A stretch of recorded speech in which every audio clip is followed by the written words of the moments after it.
যারা মেটাতে অ্যাড চালান তারা অনেকেই হয়তো সম্প্রতি পারফরম্যান্সে একটা অবিস্মরণীয় ড্রপ লক্ষ্য করেছেন। যদি করে থাকেন তবে জেনে রাখুন এটা বিচ্ছিন্ন কোনো ঘটনা নয়। এর পেছনে আছে মেটার একটা বিশাল অ্যালগোরিদম আপডেট যার নাম অ্যান্ড্রোমেডা। তো চলুন আজ এই রহস্যের গভীরে যাওয়া যাক আর দেখা যাক কিভাবে এই পরিবর্তনটাকে একটা বিরাট সুযোগে পরিণত করা যায়। শুধু সাধারণ বিজ্ঞাপনদাতারা নন, বিশ্বের সেরা সেরা মিডিয়া বায়াররাও রীতিমতো আতঙ্কিত হয়ে পড়েছিল। জুলাই মাস থেকে হঠাৎ করেই যেন অ্যাডের পারফরম্যান্স একদম পড়তে শুরু করে। সবার মনেই তখন একটাই প্রশ্ন ঘুরপাক খাচ্ছিল, কি এমন হলো যে সবকিছু এভাবে ভেঙে পড়ছে?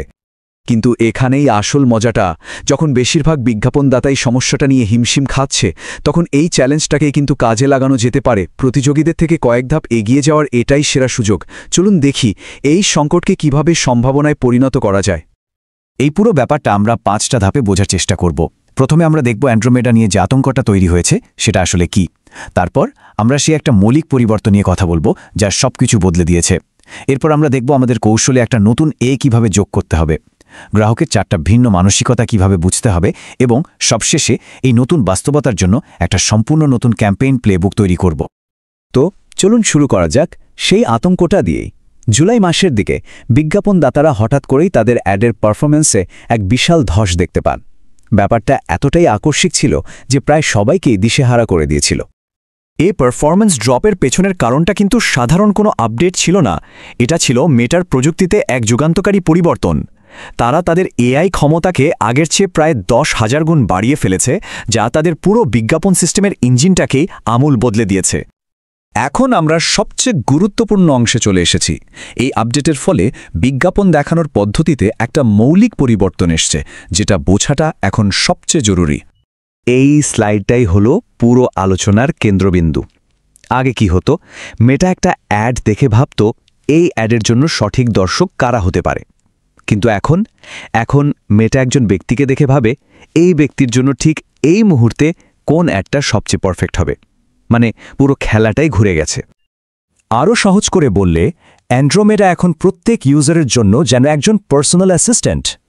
এটা ইউজারের পছন্দ অপছন্দ এতটাই ভালোভাবে বোঝে যে তাদের পরবর্তীতে কি দরকার হতে পারে সেটাও নিখুঁতভাবে অনুমান করে নেয়। তাহলে প্রশ্ন হলো, এই নতুন বাস্তবতায় টিকে থাকতে হলে আমাদের কি করতে হবে?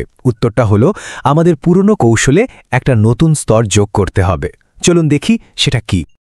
আগে আমরা মূলত 3টে নিয়ে কাজ করতাম: অডিয়েন্স, অ্যাঙ্গেল আর অ্যাড। কিন্তু এখন যেহেতু মেটা ব্যক্তির জন্য সঠিক অ্যাড খুঁজছে, তাই আমাদের একটা চতুর্থ যোগ করতেই হবে। আর সেটা হলো অ্যাওয়ারনেস, মানে সচেতনতা। অর্থাৎ একজন গ্রাহক তার সমস্যা নিয়ে ঠিক কতটা সচেতন সেই অনুযায়ী আমাদের আলাদা আলাদা অ্যাড বানাতে হবে। এই গ্রাহকের সচেতনতা স্তরকে সহজে বোঝার জন্য আমরা এটাকে 4টা প্রধান মানসিকতায় বা মাইন্ডসেটে ভাগ করতে পারি।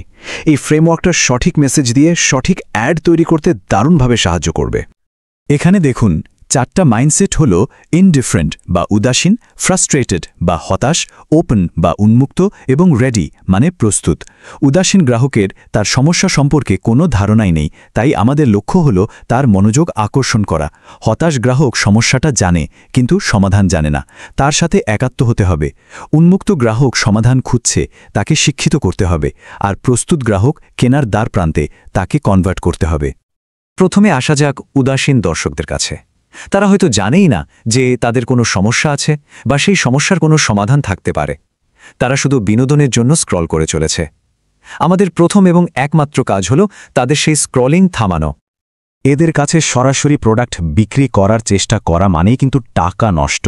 এর বদলে মিমস, মজার শিক্ষামূলক ভিডিও বা ASMR এর মতো ট্রেন্ডিং আর আকর্ষণীয় কন্টেন্ট ব্যবহার করতে হবে। লক্ষ্য একটাই, তাদের মনোযোগ কেড়ে নেওয়া। এরপর আসছে হতাশ গ্রুপ। তারা তাদের সমস্যাটা জানে এবং এটা নিয়ে বেশ চিন্তিতও, কিন্তু কোনো ভালো সমাধানের কথা জানে না। আমাদের বিজ্ঞাপনের মূল উদ্দেশ্য হবে তাদের দেখানো যে আমরা আপনার কষ্টটা বুঝি। এখানে PAS বা প্রবলেম অ্যাজিটেড সলিউশন ফ্রেমওয়ার্কটা দারুণ কাজ করে। মানে প্রথমে তাদের সমস্যাটা তুলে ধরা, সেই সমস্যা নিয়ে তাদের অনুভূতিকে আরও গভীর করা, আর তারপর সমাধান হিসেবে নিজেদের প্রোডাক্টকে উপস্থাপন করা। এই উন্মুক্ত গ্রুপের মানুষগুলো শুধু সমস্যা নিয়ে সচেতনই নয়, তারা সমাধানের জন্য অ্যাক্টিভলি খোঁজখবরও করছে। তারা বিভিন্ন অপশান দেখছে, তুলনা করছে। আমাদের কাজ হলো তাদের সঠিক তথ্য দিয়ে শিক্ষিত করা। শিক্ষামূলক ভিডিও, প্রতিযোগীদের সাথে নিজেদের প্রোডাক্টের তুলনামূলক বিশ্লেষণ বা বাস্তব গ্রাহকের টেস্টিমোনিয়াল এই ধরনের কন্টেন্ট ব্যবহার করে তাদের আস্থা অর্জন করতে হবে। বোঝাতে হবে যে আমাদের সমাধানটাই সেরা।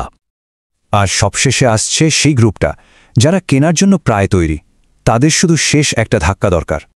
এদের জন্য বিশেষ অফার, মানি ব্যাক গ্যারেন্টি বা ব্যবহারকারীদের তৈরি কন্টেন্টের ইউজিসি সংকলন দেখিয়ে তাদের শেষ দ্বিধাটুকু দূর করতে হবে এবং কেনাকাটায় উৎসাহিত করতে হবে।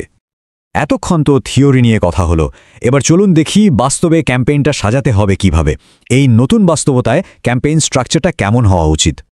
এখানে একটা সহজ কথা মনে রাখলেই চলবে। এবিও ক্যাম্পেইনে আমরা শিখি আর সিবিও ক্যাম্পেইনে আমরা আয় করি। এবিও ব্যবহার করতে হবে নতুন নতুন অ্যাডের কনসেপ্ট পরীক্ষা করার জন্য একটা নিয়ন্ত্রিত পরিবেশে, আর যখন বিজয়ী অ্যাডগুলো খুঁজে পাওয়া যাবে সেগুলোকে একটা সিবিও ক্যাম্পেইনে নিয়ে যেতে হবে, যেখানে 4টি সচেতনতা স্তরের সেরা 20 থেকে 40টি অ্যাড একসাথে স্কেল করা হবে। সবশেষে 3টি খুব কার্যকরী টিপস। 1. পার্টনারশিপ অ্যাড ব্যবহার করুন। মেটা এখন এটাকে বেশ গুরুত্ব দিচ্ছে। 2. কস্ট ক্যাপ এবং বিড ক্যাপ আবার পরীক্ষা করে দেখুন, কারণ নতুন সিস্টেমে এগুলো দারুণ কাজ করছে। আর 3. ট্র্যাকিং সিগন্যাল যেন পরিষ্কার থাকে। মনে রাখতে হবে, ভালো ডেটা মানেই ভালো রেজাল্ট। তাহলে আসল প্রশ্নটা কিন্তু এটাই, এখনকার অ্যাডগুলো কি প্ল্যাটফর্মের জন্য তৈরি হচ্ছে নাকি মানুষের জন্য?